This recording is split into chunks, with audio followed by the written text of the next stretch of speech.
Hi there. This video is a way of showing how to use Google Drive as a way of accepting student work through the use of shared folders. So looking at my Google Drive, you can see that on the left side there I've got my folders created and color-coded and based on class or topic. And basically if you just go in and on any of those and you click on that little arrow to the right, you can do some of those editing. So especially like if you want to color code folders, I find that's really helpful, just for me visually.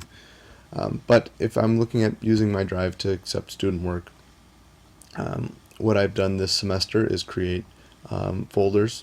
In this case I had a world history assignment and I created a period, and then I have individual folders where if I open any one of them, there's a collection of student work that's been shared with me, and so any of that is actually there that I can open, and I can actually edit and make comments along the way. So if I were to highlight and comment or grade, it's real simple to do. So looking at that, you can the process that you might use, and I just actually have my students create those shared folders, is pretty straightforward. So I'm going to use this iDay folder. I created that one, and I'm just going to go to a different profile. This is my personal account, but if I were to create that folder, and I usually like to have just a way of organizing it, just so when I see it and I can identify what class period it is if I'm not looking at it directly. So I might just say 1_calls.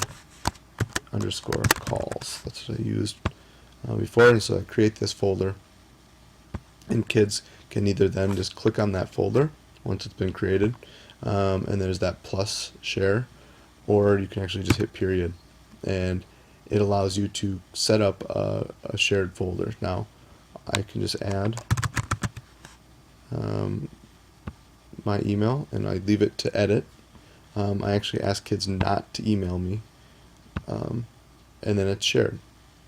And so if I go back to my school account, I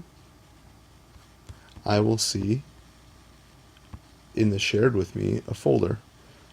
So if you just click, and what I can do is Google Drive, you can just drag things in, and so I can put that right into the iDay folder, and I'm there. So now if I were to go and submit anything, like just create an essay and say this is calls essay, and I'm going to turn this in, basically student, all they have to do is drag it into that shared folder on their end, and what will it be is, because it's a shared folder, when I go back to my view or this teacher view, I look in that folder and that essay is there. But hopefully that's helpful in creating a shared folder.